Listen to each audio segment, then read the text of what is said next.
Jesus não veio só, Ele veio através de uma família. Por isso hoje eu quero falar um pouco sobre a família de Nazaré.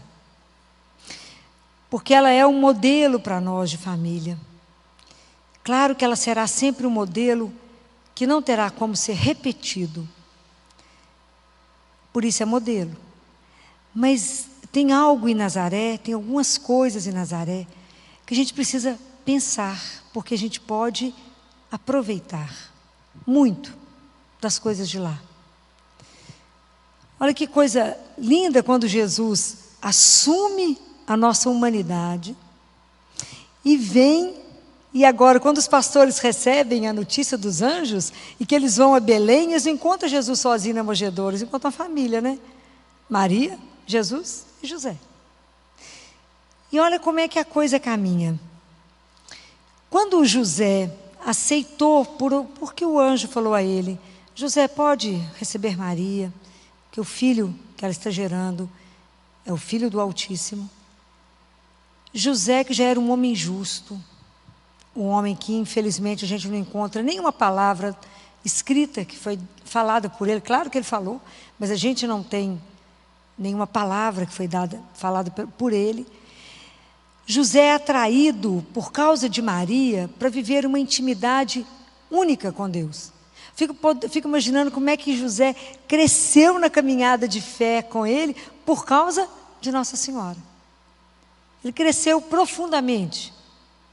E assim eu fico pensando que nas nossas famílias, nas nossas casas, sempre tem um que puxa o outro. Às vezes é a mulher que reza mais do que o marido e puxa o marido, pelo exemplo. E muitas vezes é o marido que puxa a esposa, porque às vezes é ele que reza mais do que a mulher.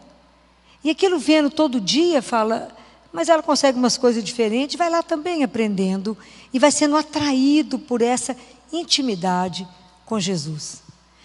E é tão interessante que porque José viveu isso, e depois com a presença de Jesus dentro de casa, pode imaginar o que foi isso, José consegue viver exatamente a vocação que o pai chama. E ele vive essa vocação assim como uma resposta brilhante, perfeita ao que o pai chamou. Ele consegue cumprir com forma, assim, com louvor, tudo que o pai chamou. Ele protegeu Jesus, ele foi o pai adotivo, ele protegeu e cuidou de Maria, como ninguém faria melhor. Você imagina que foi José que ensinou Jesus a rezar, junto com Maria. Porque como uma família cristã, a família judia também reza. Nos horários, 3 horários por dia, reza nas refeições, ia à sinagoga aos sábados e fazia as peregrinações a Jerusalém todo ano. Então a família cumpria tudo que estava prescrito na lei. Não foi assim que Nossa Senhora, nós vimos na missa no Evangelho de domingo, no Evangelho de Lucas, capítulo 2, que fala, quando se completaram os dias para a purificação deles, segundo a lei de Moisés, levaram-no a Jerusalém, a fim de apresentá-lo ao Senhor, conforme está escrito na lei. Todo macho que abre o útero será consagrado ao Senhor, e para oferecer em sacrifício, como vem dito na lei do Senhor, um par de rolas ou 2 pombinhos. Por quê? Porque eram pobres. Então, levou o que tinha. Mas cumpriram tudo, apesar de estar com o Filho do Altíssimo. Fizeram tudo que tinha que fazer. Foram lá, apresentaram aquele menino e voltaram para Nazaré.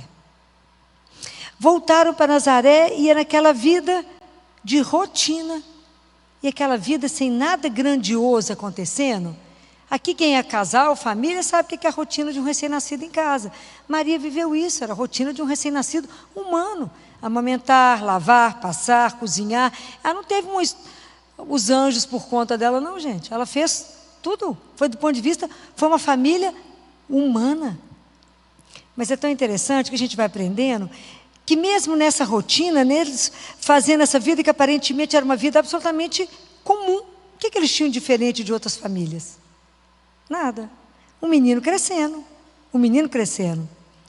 Mas era Deus trabalhando ali, né? Vai nos ensinando que apesar da rotina, o segmento de Deus é um segmento que a gente faz todos os dias.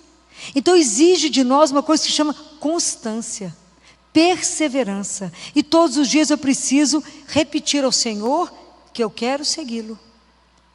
Então as famílias têm que continuar fazendo isso todos os dias? Sim. Por isso é tão importante que rezem juntos, mas também rezem separados, para o seu crescimento pessoal. Aparentemente a família não tinha nada de novo.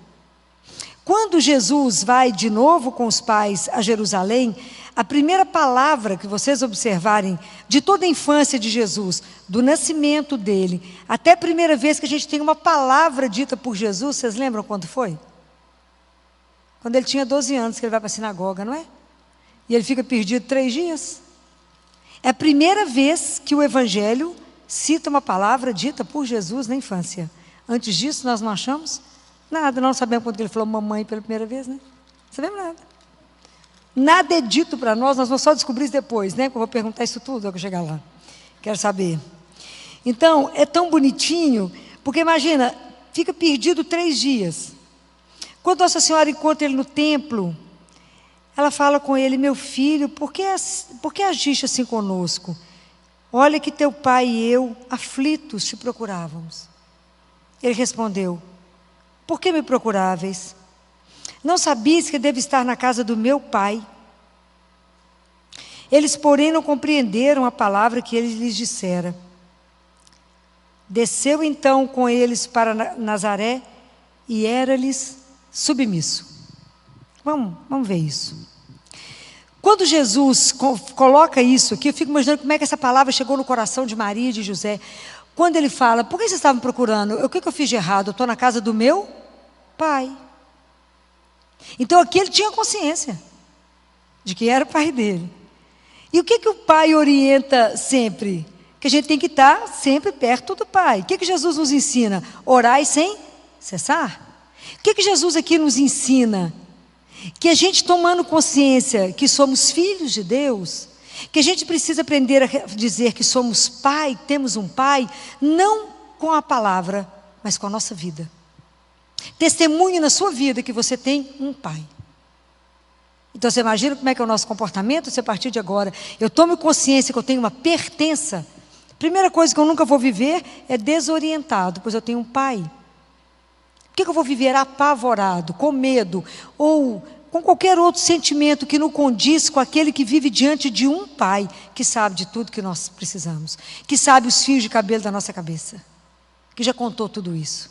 Então Jesus fala: viva então como se você, viva para você poder ser filho no filho, que é Ele.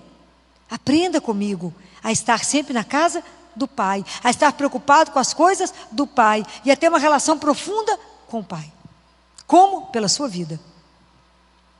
E é tão interessante, Santo Agostinho diz isso, né? Você quer conhecer uma pessoa? Conheça no sofrimento, que você vai descobrir exatamente onde ela está segura. Você quer saber qual é a riqueza do homem, de uma mulher? Procure saber para onde o coração dela está voltado. Aonde que ela coloca o coração dela. E você conhecerá o caráter dessa pessoa. Aonde que ela guarda? Onde é o coração dela? O coração dela, se é em Deus, nós podemos caminhar melhor. Então aqui ele ensina isso. Aí vocês imaginam que quando ele volta para casa, o que eles deviam conversar? Como é que eram essas orações? E Jesus foi aprendendo desde pequenininho, porque, igual eu falei para você semana passada, a oficina era na casa, né? Era mais uma parte da casa. Jesus devia correr de um lado para o outro, ele deve ter aprendido que era trabalhar, rezar. Inclusive oferecer ao pai o cansaço de um trabalho que trazia o sustento deles. Jesus aprendeu isso tudo com José, gente, com ela e com Maria. Aprendeu isso tudo. Mas observa uma coisa aqui. Apesar de ele ter respondido dessa forma, ele desceu para Nazaré. Observa. Olha a humildade de Deus. Ele é Deus e se faz homem. Tem que ser humilde demais. Vem ficar num corpo, aceita entrar dentro de um útero, aceita ser um neném, aceita ter que mamar, aceita ter que aprender tudo, a ser desfraldado, aprender a andar, aprender a falar, tudo ele teve que aprender, como humano. Aí ele desce para Nazaré, que é mais baixo que Jerusalém, ele só desce. E ele era submisso. Presta atenção, Jesus obedeceu. Ele obedeceu para nos mostrar, né, que é o quarto mandamento, ele é o fundamento da família. O quarto mandamento significa obediência dos filhos aos pais. Como isso está esquecido? Ele foi a um cardeal, Fulton Sheen, que diz que Jesus gastou 3 horas na cruz, na redenção, porque ele foi crucificado ao meio-dia, morreu às 3. Ele ensinou durante 3 anos, dos 30 aos 33, e obedeceu durante 30 anos a uma mulher. É de encantar. A vontade humana dele, é claro que foi vontade humana, foi submissa. Teve que aprender, né? Aprender ali com Maria, aprender os limites, aprender as coisas. Vocês imaginam que Nossa Senhora poderia ter começado, inaugurado a primeira escola progressista do mundo. Aquele menino era o único que não podia ser contrariado. Era o Filho do Altíssimo. Pode imaginar isso? Ela começou a criá-lo, ela devia ter próximo de 15 anos, né? Que ela engravidou de 12 para 13. Teve esse menino e tinha que pôr limite nesse menino, que era o Filho do Altíssimo. Então, Nazaré não foi uma escola, foi uma universidade. E vocês imaginam que esse menino foi crescendo em estatura e graça diante de Deus e dos homens. Aquela vida que eu falei de rotina, Deus cozinhando ele em fogo brando. Não é? Deus cozinhou Jesus em fogo brando. 30 anos, eu fico imaginando Maria olhando para a gente, como é que vai ser isso? Isso que vai salvar o mundo, como é que vai ser isso? Né? Porque vocês imaginam, era tudo humano. E qual era a diferença que a família fazia? Não, participava de tudo, tinha os parentes. Tanto que quando Jesus começa a pregar, ele diz que Jesus está louco. Fala, mas esse menino, o que aconteceu que de repente esse Smoke é filho de Deus? Ele foi cozido a fogo brando. Então vocês imaginam o tanto que para nós é difícil o tempo de Deus. Jesus esperou 30 anos para o Pai falar, agora é o seu tempo. 30 anos. Vocês imaginam no tempo que nós estamos vivendo hoje, que as pessoas estão vivendo tolerância? Zero. Zero. As pessoas mandam uma mensagem para você no WhatsApp, se eu demoro menos que 1 segundo para responder, chega um tanto de interrogação. É porque eu vivo à toa, né? Não tenho o que fazer. Estou no CTI atendendo uma parada, tenho um problema de um supositório, vou receber um monte de interrogação. Não que não seja importante, mas eu estou diante de uma maior urgência. Mas hoje as pessoas não dão conta mais de esperar. Não dão conta. E aí nós aprendemos uma coisa que se chama os tempos de Deus. Nazaré nos ensina que existe tempo. E o tempo de Deus é diferente do nosso tempo. Porque ali, Jesus teve que aprender muita coisa como homem. Né? Subjugar a vontade. Ele teve que aprender a esperar. Ele teve que maturar para ele poder sair. Era o tempo do Pai. E às vezes a gente acha que o tempo de Deus é só o tempo da eficiência, o tempo da produção. E na verdade, às vezes o tempo de Deus é o tempo do silêncio. É o tempo de trabalhar a sua vontade. É o tempo de você conseguir compreender o que Deus quer de verdade de você. Clarear as ideias. Te dar o caminho, abrir as coisas. A gente é muito imediatista.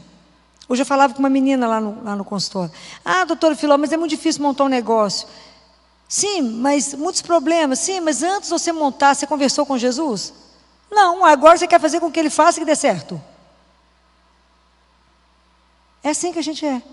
Porque primeiro, você tem vontade de fazer alguma coisa, fica tempos com ele ali no Santíssimo, conversa. Se você não teve muita clareza, volta amanhã, ele está ali mesmo. Volta depois, até você ter certeza que é aquilo mesmo.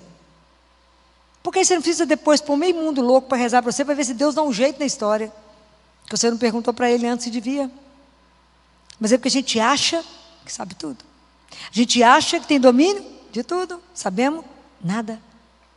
Então, há um poeta que diz que, na verdade, esse tempo é para que eu possa afinar a minha música, a minha voz com a voz de Deus, para que depois a gente possa cantar uma linda melodia. Juntos. Ah, mas como é difícil maturar esse tempo. Como é difícil achar que Deus não me responde, Deus não me escuta, que Deus não me vê, que eu estou perdida, que Deus me abandonou. Eu falo e Deus nem escuta. 30 anos Jesus ficou no escondimento. 30 anos. Não foi 3 meses, nem 3 dias. A gente acaba de rezar e fala, mas Deus não me responde. Mas filha, fica em silêncio, que é outra coisa que a gente tem que aprender da cidade, lá da casa de Nazaré. Nós temos que aprender uma coisa que chama silenciar, ou dificuldade que nós temos de fazer silêncio. O celular hoje não nos permite silenciar. Nós estamos sempre de olho na telinha. O seu celular, se a gente perde, fica louco. Procurando, alguém viu meu celular, alguém viu o celular, procurando, o povo já fica palpando assim, ó, parece que faz parte do corpo. Eu e a minha implicância com o celular. Mas o povo parece que faz parte do corpo. Resolve o que precisar de resolver, mas tem momentos que a gente pode largar ele. Deus fica louco para falar com a gente. Meu celular, nossa, está sempre ligado, Deus não consegue desligá-lo para ele falar. Ele tenta falar, está ocupado. Está ocupado porque eu não largo o celular. Desliga para que você possa ouvir. E a outra coisa que a gente precisa aprender, vocês imaginem, Nazaré viveu em função do menino, ok? Nossa Senhora, apesar dela não ter criado a escola progressista, para fazer a vontade dele, e ela educou ele muito bem, eles viviam sempre voltados para Deus. Tudo na vida da família de Nazaré era oração. Então eles trabalhavam e rezavam. A regra de São Bento, né? Trabalhar e rezar. Trabalha um pouco, reza um pouco, trabalha um pouco, reza um pouco.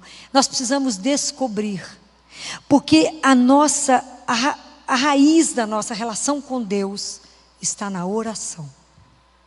Ah, meus queridos, eu ainda quero trabalhar muito com vocês. A oração. Nós temos que aprender a rezar. Porque a chave de tudo é aprender a falar com Ele.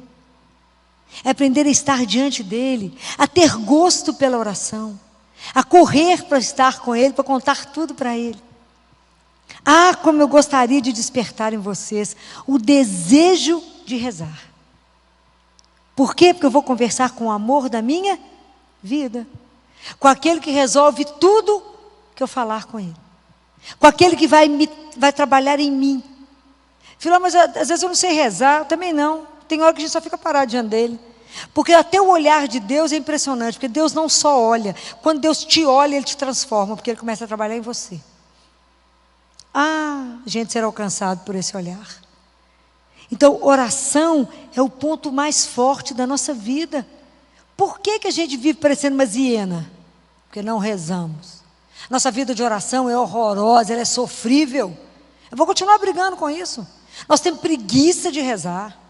Chama o povo para rezar um terço, continuo falando, esse povo voa. Uma dor de cabeça infernal. Tem um negócio para fazer. Tem uma panela no fogo acontecendo, mas rezar um filó, o terço é muito longo. Ah, mas eu tenho uma preguiça de ficar repetindo aquilo. Mas o povo não reza. Não dobra o joelho. Nós deveríamos rezar pelo menos 3 vezes ao dia. Pelo menos. Filó não tem tempo, não tem, é só administrar. Quem é o Senhor da sua vida? É Ele, tem que dobrar o joelho. Se a gente não dobrar o joelho, as coisas não acontecem. É verdade. A gente precisa aprender a rezar mais para poder viver uma coisa que a gente não consegue traduzir, que é viver a paz. Nada te perturba. Nada te perturba. Por quê? Por causa dele. Então, tudo que vier te perturbar, que você perceber que está esquisito o coração, você para e fala, vem cá, Jesus, vamos conversar um negocinho aqui.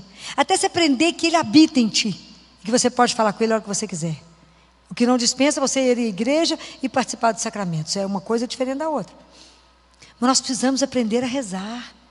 A oração é a chave da nossa vida. Ele é a nossa força, é o nosso sustento.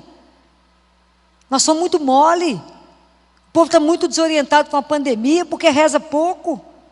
A gente tinha que estar de joelhos. Acho que se o mundo tivesse de joelhos já tinha acabado isso. Mas é uma loucura, tranca todo mundo dentro de casa e o joelho que é bom, nada. E aí nós estamos voltando para as famílias estão se matando, estão brigando, estão separando, porque estão se vendo. E como é que está faltando a família de Nazaré, aonde a gente se olha, se ama, cuida um do outro, e coloca a dificuldade diante daquele que nunca faltou. Faz, Jesus, não estamos dando conta da pandemia, não, meu filho, vem cá, fica aqui pertinho e nos ajuda. Você acha que Ele vai negar? Claro que não. Então não adianta desorientar, não adianta ficar passando álcool no mundo. Tem gente...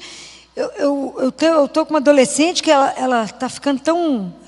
tive que encaminhar para tratamento psiquiátrico, porque ela tem que receber álcool de tantos em tantos minutos, da cabeça ao pé, fica nua e passa álcool nela. Estou com criança que anda na ponta do pé porque não pode encostar no chão. As crianças estão doentes. Elas não ficam com a mãozinha assim porque não pode encostar em nada por causa do corona. O que nós estamos fazendo? Fala, minha filha, vamos cantar, vamos pensar coisa boa, vamos cantar, vamos aproveitar para ver a vida dos santos, vamos ler a palavra de Deus, já que a gente não pode sair, vamos fazer uma coisa que presta. E vamos nos nutrir daquilo que é bom. Não, mas a gente começa a ficar doido. Televisão eu não assisto mais. Então eu pergunto ao meu marido, é o mesmo presidente, é o mesmo governador, é o mesmo prefeito, não estou sabendo de nada. Sei de nada. Ah, está acontecendo, eu falo, vou conversar com Jesus, que é o único que resolve, porque a notícia da manhã não é igual da tarde, nem igual da noite. E eles enganam o dia inteiro, mas o único que tem a verdade é um só, então... vou esquentar a cabeça com o resto, porque Ele é o Senhor. Mas não estou falando para ninguém ver novela, não ver novela, eu queria que ninguém assistisse mesmo. Noticiário, não, vai assistir, mas eu que não dou conta, né? Mas aprendam a rezar, desliga a televisão, rezem, se coloca diante de Deus, acalma todo mundo. Nunca caminhamos tanto para psiquiatras, os psiquiatras não estão dando conta, os psicólogos não estão dando conta, não tem horário. Doença física, não. É só doença da alma. Quando dá de criança com ansiedade, a unha da mão já não dá, já comeram as do pé. Vocês acham que eu estou de brincadeira? Não estou, não. Criança comendo cabelo, tem que operar para tirar cabelo da barriga. O que é isso acontecendo? Por que nós estamos adoecendo essas crianças? Porque estamos doentes, porque não sabemos aonde estamos ancorados. Nossa âncora é o Senhor. A chave da nossa vida chama oração. Abre, fecha a porta do quarto. Já falei isso para vocês uma vez. E a porta do céu se abre. E o pai está lá te esperando. Chega lá de mansinho e fala, pai. Eu falo, estou aqui, minha filha, pode entrar. Estou aqui, meu filho. O que você está agoniado com o quê? Preocupado com o quê mesmo? É isso. A gente, então, quando toma consciência que tem um pai, o que pode te aterrorizar? Nada. Nada. Por quê? Porque se falarem, um dia falaram comigo assim, ô Filó, mas aí estão matando os cristãos, e se te pegarem? Eu falei, menina, vai ser uma glória, presta atenção. Primeiro que eu vou virar Marte, né? Marte vai direto para o céu, que espetáculo. E a única coisa que eu peço a Jesus é que eu morra falando o nome dele, que eu tenha a graça de morrer falando, Jesus, é isso mesmo. Vocês sabiam que São João, o evangelista João, que antes dele ir para a ilha lá, dele ser exilado, ele foi colocado num caldeirão de óleo fervendo? O que aconteceu com ele? Nada, foi uma brisa suave. Se fosse acontecesse comigo, se eu chegar perto, já estava, né? Eu tinha perdido a pele. Mas ele foi colocado num caldeirão de água fervendo. Aconteceu? Zero. Ah, gente, nós somos fraquinhos demais de fé. Eu falo, Jesus, nós vamos melhorar, né? Nós vamos precisar de melhorar na nossa caminhada. Então, eu vou insistir muito com vocês. Oração. E a outra coisa que eu quero mostrar para vocês, que Maria foi a rainha disso. Ela foi o ícone disso. Quando a gente tem um filho, vocês aqui sabem, tudo que o menino faz, você repete o dia inteiro. Faz, gente, gracinha, falou mamãe hoje. Olha que gracinha. Ele descobriu, já está na ponta do pé, está conseguindo abrir a chave do... Olha que gracinha, ele já está fazendo isso. Você fica lembrando disso, parecendo bobo. Você repete isso o dia inteiro para os colegas. O menino deu inteligência, que é só o meu. Inteligente. Ele, nossa, mas um menino espetacular. Doutor Filó, só não sabe o que o menino está fazendo. Todos fazem tudo igual, na mesma época, né? Mas assim, fala, oh, é isso mesmo, que gracinha. Já bate palminha, oh, que graças a Deus bate palma, é assim mesmo. Mas a gente acha que é só o da gente que faz isso. Você imagina Maria vendo o desenvolvimento de Jesus, que era assim. Então, os olhos dela não podia tirar dele. Uma regra, a primeira regra que eu falo com os pais é, nunca dê as costas para o seu filho antes dele fazer 8 anos de idade. 8 anos a gente já pensa, já olha mais ou menos, que ele tem mais ou menos a noção do perigo. Mas até 8 anos de idade, nunca dê as costas para uma criança. Maria, você imagina se ela ia descolar o olho dele, que era o filho do Altíssimo? Nunca. Tirou o olho dele, não. Então, Maria nos ensina a ser contemplativa. E onde que a gente pode ficar olhando para Jesus desse jeito, gente? Fazer adoração ao Santíssimo. Ô, gente, nós estamos falhando demais. A gente precisa ir lá ver Ele. É vivinho. É Jesus vivo. Se Ele tivesse ali em corpo e alma, ali agora, para a gente ver, porque Ele está ali, corpo, sangue, alma e divindade, está ali. Mas se eu conseguisse ver, né? Nossa, só acho que ninguém saiu dessa igreja hoje. E a fila? Todo mundo tinha um assunto para falar com ele. Imagina quem é que te descolar dali. Ninguém. E na verdade ele está ali, vivo. Vai ver ele.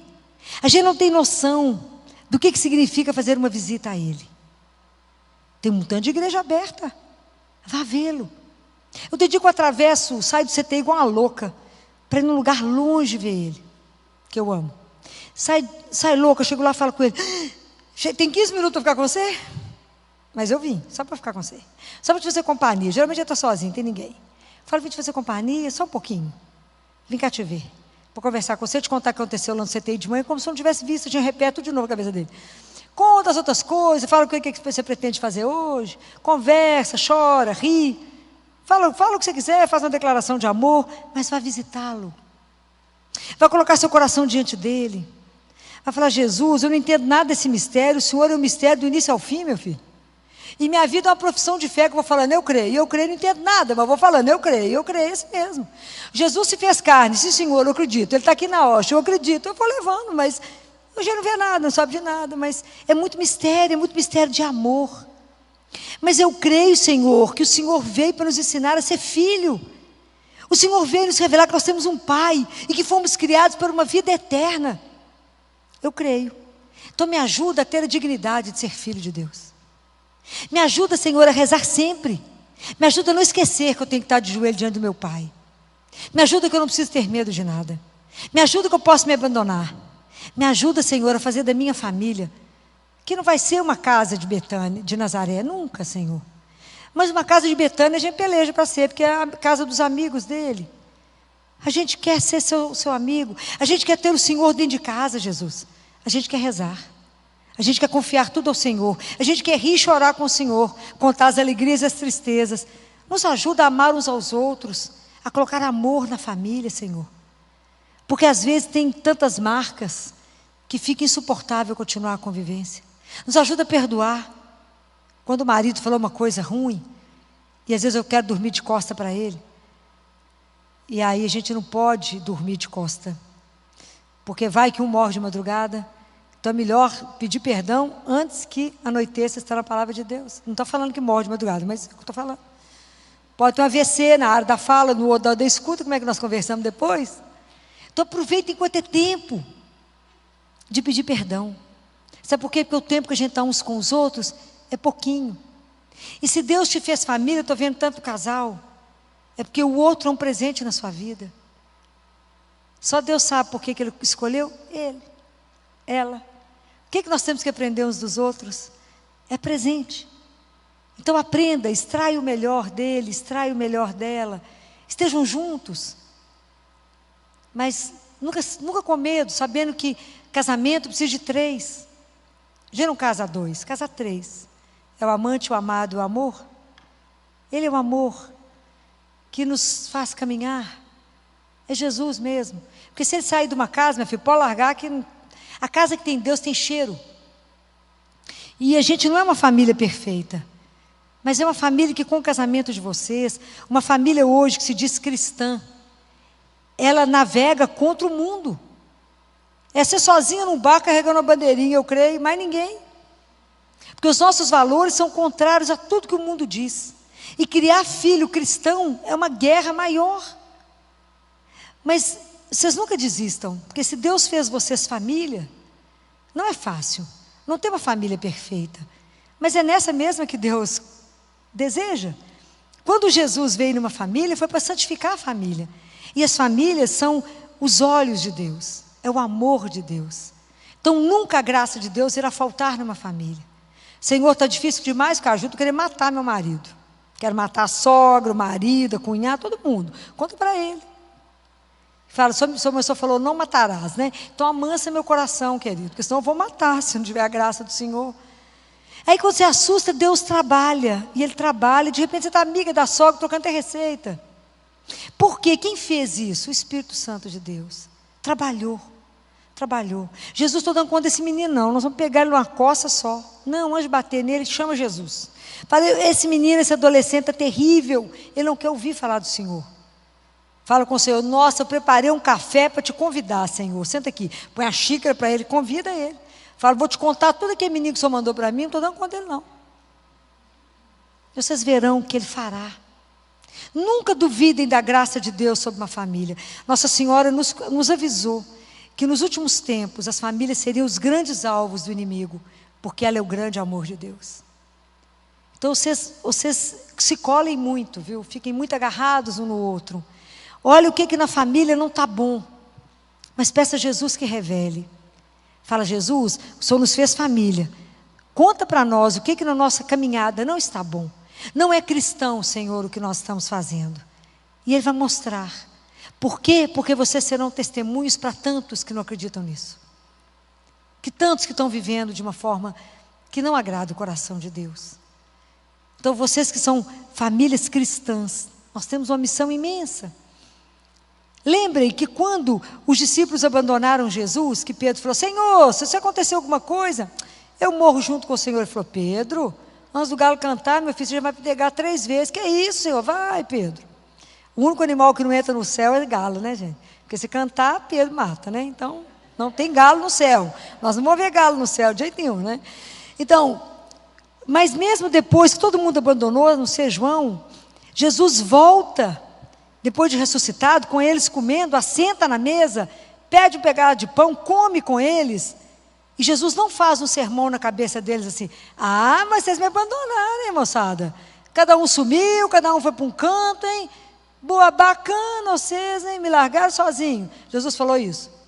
Não. Ele falou: ide e evangelizai. Ide e batizai. Em nome do Pai, do Filho e do Espírito Santo. Ele mandou a turma trabalhar. Então, vocês não tenham medo de entregar a família de vocês nas mãos de Deus. Falar: Senhor, essa miserinha mesmo nós somos. A família é assim, pouquinho, simplesinha, sabe rezar. Vive em pecado mesmo, nós somos... não gostamos de rezar, não, Jesus. É tanta coisa que nos atrai no mundo. Então, quando fala que tem uma liquidação, a gente fica louco, Senhor. A gente acha: como é que a gente viveu sem aquilo até agora, né? Coisa louca. Então, a gente desorienta. Se tem um futebol e uma missa no mesmo horário, Jesus, só perdoa, mas vou assistir o futebol.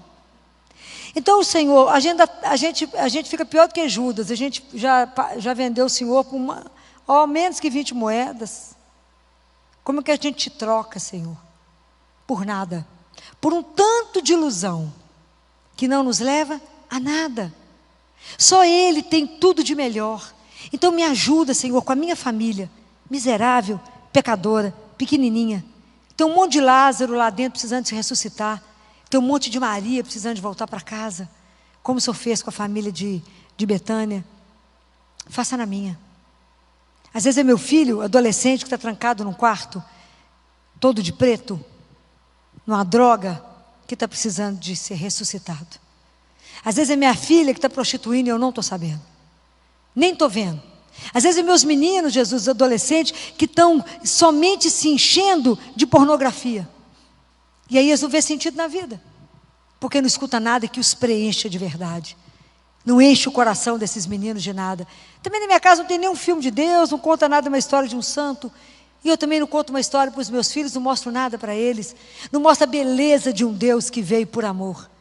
De uma família apaixonante que é a família de Nazaré. De conversar essas coisas, de falar como é que esse menino caminhou e cresceu por amor. Sabe quando é que a sua vida vai ser transformada? O dia que você entender uma frase. Está escrito assim: Jesus veio para buscar cada um de nós. Ele morreu na cruz por mim. Repita isso para você. Ele morreu por mim, porque Ele me quer num paraíso. Ele me quer no céu. E Deus nos dá os filhos, e nós vamos educando os nossos filhos, e a nossa missão é voltar para o céu. Então, por que a obediência, ela abre portas?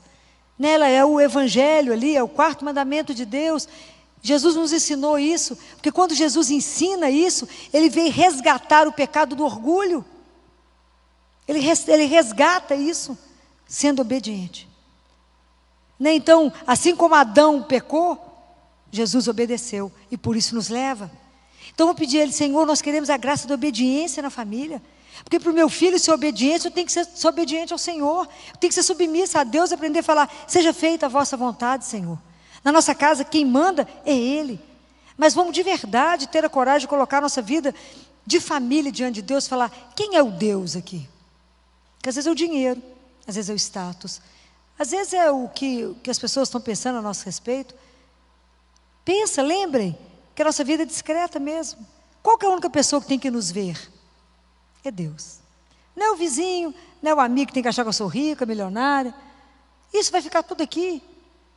Talvez porque eu lide no hospital, talvez porque muita criança já morreu comigo, talvez porque eu já tenha ajudado a arrumar o corpo das crianças. E ver que até brinco a gente tira tudo e não leva nada. Mas é nada do que eu fico acumulando. Para quê? Vou levar uma alma vazia diante de Deus? Não.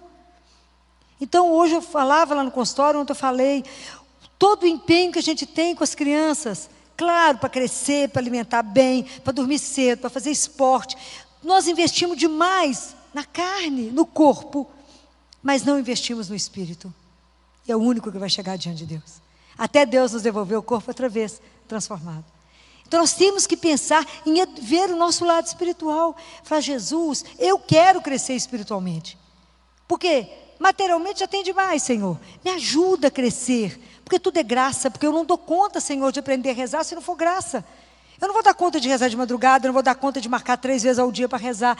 Tudo vai acontecer. Eu vou rezar deitado, Senhor, coberto, no escuro, mesmo que a Filó fala isso há 30 anos. Que não é lugar de rezar deitado, coberto, no escuro. Porque não cremos que Deus é vivo. E o que eu quero ensinar para vocês é que Jesus é vivo. E quando vocês se reunirem, quando ele falou que uma família reúne, se 2 ou mais se reúnem em nome dele, quem chega? Ele. E nós desprezamos isso. Não percam mais tempo. Vamos deixar as nossas famílias de verdade santificadas. Vamos pedir a Jesus que de verdade transforme a nossa família. Que de verdade ela permita que a nossa família, por mais simplesinha que seja uma luz. Como foi Nazaré. Uma luz, para brilhar diante dos vizinhos, não é para aparecer não, é para falar, gente, essa casa tem um cheiro diferente. Casa de cheiro de quê? De Deus. Mas por que tem cheiro de Deus? Porque tem cheiro de amor. Essa é a diferença. É o amor, que transforma tudo. Que a gente aprende a ter silêncio para ouvir um ao outro, respeitar um ao outro, tudo colocar diante de Deus pela oração, tudo. Todos os dias renovar, hoje lá no CTI estava difícil, e aí quando alguém falou, está muito difícil, eu falei, era para tirar remédio dos meninos, tirar as aminas. Eu falei, eu acho que essa criança dá conta. Aí a plantonista da noite falou assim, eu só dei conta de reduzir a adrenalina até tanto, porque o pezinho ficou gelado. Aí eu falei, mas a cada manhã a misericórdia de Deus se renova. Então hoje, ele vai dar conta, porque a misericórdia de Deus se renova, como deu conta, né? A misericórdia a cada manhã se renova. Então, porque se renova a cada manhã, eu falo, Senhor, a minha família também se renova para vos servir. Como? Do jeito que o Senhor quiser. A gente não precisa de fazer nada grande. No silêncio. Ali, Deus vai nos cozinhando no banho-maria, até o momento que Ele fala, vem cá, eu preciso de vocês dois. É assim. Vamos deixar Deus nos cozinhar, devagarzinho, nos preparar para aquilo que Ele está esperando, que a gente um dia seja capaz de fazer por Ele. Então, eu quero encerrar hoje pedindo a Nossa Senhora, que começou a viver isso de uma adolescente. E ela viveu isso, e ela viveu a fé, a obediência, uma relação tão única com Deus Pai, uma confiança e uma fé inabalável, por causa das graças do Espírito Santo nela.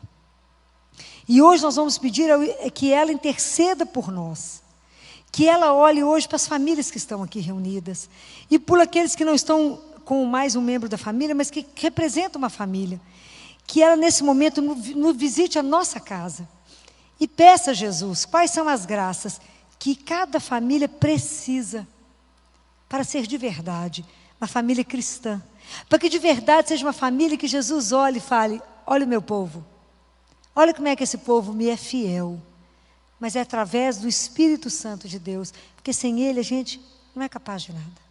Então vamos fechar os nossos olhos, vamos colocar diante de Nossa Senhora. A Patrícia certamente terá uma música que vai te ajudar a rezar, e nesse momento você está de olho fechado, pedindo a Nossa Senhora que entre na sua casa, entre agora na sua casa, visite cada pedacinho, até aquele que está escondido, aquele que está deitado, aquele que está de mau humor, aquele que está doente, visite, peça a Nossa Senhora, fala com ela, me dá a mão, minha mãe, vá até minha casa, deixa o cheiro de rosa, se você chegar em casa e sentir o cheiro de rosa, foi ela mesma, né, em pessoa, né, que vai lá visitar, deixar um cheiro bom na sua casa, que é o cheiro dela mesma. Vamos fechar os nossos olhos. Louvado seja nosso Senhor Jesus. Para sempre seja louvado.